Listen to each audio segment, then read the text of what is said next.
In the days that followed the whisper Grace overheard outside Samuel's study, the house seemed quieter, but not in a peaceful way.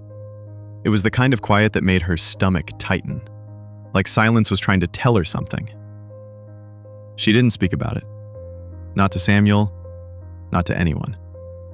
Instead, she smiled the way she had always smiled, neatly, politely, like nothing inside her had cracked. But something had. She felt it every time she looked at David's graduation photo on the shelf, or passed by the nursery that was now just a storage room. A name kept echoing in her head. Rebecca. Who was she? Why did Samuel speak about her with such urgency, like she was a threat to their family? Grace didn't ask him. She wasn't ready. Because when you suspect the person you love is hiding something terrible, you don't confront them with fire. You move with water, slowly, carefully, until the truth floats to the surface. That's how the search began. She waited until Samuel left for work. Then she opened her laptop and typed the name Rebecca Samuel Johnson, Lagos. Nothing useful. She searched hospital records, searched her mind, searched the past. She remembered the night she gave birth, or rather, what little of it she could remember. The lights, the pain, the slipping in and out of consciousness. And then, darkness. When she woke 2 days later, her baby boy was placed in her arms, already cleaned, already named by her heart. David, the miracle child. But now, something didn't sit right. Something in her blood was beginning to question what her mind refused to believe. That week, she returned to the hospital, calmly, without alerting anyone. She donated supplies, greeted the matron, and then asked, casually, if there had been a nurse named Abigail on duty 18 years ago during her delivery. The receptionist had smiled and said, "Ma, we've had many Abigails over the years. Do you have a surname?" She didn't. "Sorry, Ma. HR doesn't release private information unless there's a legal request." The conversation ended, but Grace's determination didn't. She searched online, tried Facebook, LinkedIn, any platform where former nurses might be listed. Nothing. No trace of any Nurse Abigail from 18 years ago. She even reached out to a retired matron she remembered faintly. The woman had aged, but her memory was sharp. "Abigail," she'd said. Small woman, gentle voice, cross-river accent. "I remember her. She left Lagos many years ago. Quiet girl. Left after some scandal.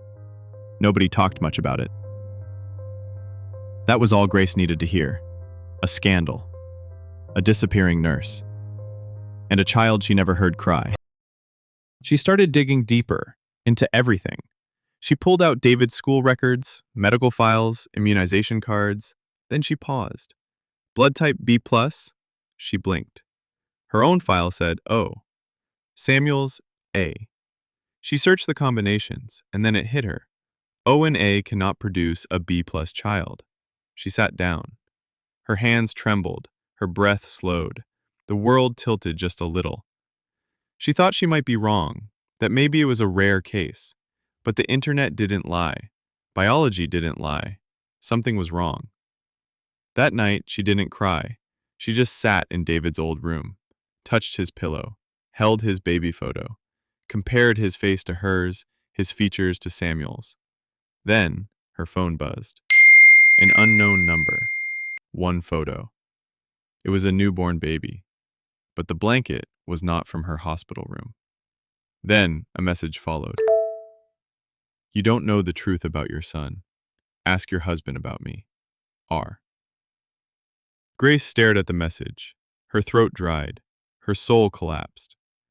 Whoever R was, she had known enough to send that photo. And the moment Grace looked at it, she knew. That baby was David, but it had never been her child. Not really. Grace didn't sleep that night. She didn't cry, didn't scream, didn't wake Samuel. She just lay on the bed, eyes open, replaying that photo over and over again in her mind. It wasn't the image of the baby that broke her. It was the blanket, the color, the pattern. It wasn't from her hospital. She had chosen yellow. That blanket was blue. It had a different tag. And just like that, her heart finally admitted what her mind had been pushing away. David was not her biological child, but he was still her child. The next morning, Grace didn't mention the message. She cooked breakfast like she always did, kissed Samuel's cheek, watched him drive off. Then she changed into a simple dress, tied her hair back, and started preparing for what she knew would become the hardest journey of her life, finding the nurse who handed her a child that wasn't hers. She returned to the old hospital, this time not for files, but for whispers. She asked around, quietly, carefully.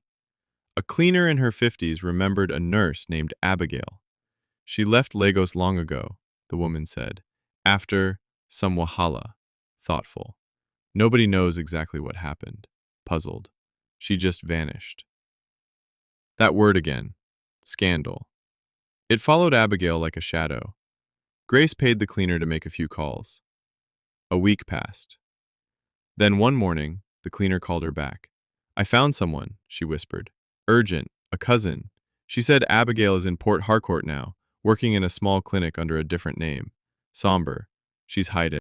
Grace packed a small overnight bag, told Samuel she was attending a women's law conference in Rivers State. He believed her. He even smiled. But the moment her plane landed in Port Harcourt, the smile in her memory faded, replaced by fire. She tracked the clinic down. Small building, cracked paint, humble. Grace waited outside, watching nurses come and go. Then, she saw her, Abigail. Older now, smaller than Grace remembered, but her face was the same. Grace followed her from a distance, waited until she entered a quiet street before calling out her name. Abigail! The woman stopped, slowly turned. And when she saw Grace standing there, composed, beautiful, but broken, she froze. Do you remember me? Grace asked, softly. Abigail didn't speak. Tell me the truth, please. Abigail looked around. Her hands were shaking. Then she whispered, Not here. They sat in a back room of the clinic, old fans spinning, window open, tension crawling across the walls. Grace didn't blink. I was unconscious. For 2 days. You were the one who placed my son in my arms. Was he mine? Abigail lowered her head. Silence. Then, a whisper. No. She said it like a prayer, a confession, a curse. Grace closed her eyes. I knew it, she whispered. Abigail broke down, said she was threatened, bribed, warned. Your husband brought the baby in the middle of the night, told me yours had died, said he couldn't lose you, said it was just one lie, to save everything. Grace listened. Every word tore another part of her soul. Back in Lagos, something else was unfolding. Rebecca was no longer silent. She had contacted a blog, sent photos, screenshots, DNA test results she had taken in secret years ago when she saw David at the mall with Grace. She didn't care about peace. She cared about money, fame, recognition. And now that David was studying abroad at one of the best universities in the world, she wanted him back. Not because she loved him, but because he was now valuable. She wanted to claim the fruit she once threw away. The blog post went live. The headline was brutal. Lagos woman raises another woman's son for 18 years. Husband's secret exposed. The article included old photos, one of baby David, another of Samuel and Rebecca years ago. It didn't take long before it spread. WhatsApp, Facebook, everywhere. Grace's phone rang nonstop. Friends, colleagues, her law firm, but she didn't answer. She was already on a return flight home, sitting by the window, tears dry, face calm. Inside her was a storm, but outside she had made a decision. This wasn't just betrayal, it was identity theft of a child, of a mother, of a life. She wouldn't scream, she wouldn't hide, she would fight. Not for revenge, but for the truth. And for David, the boy she loved as her own and who, despite everything, still called her mom.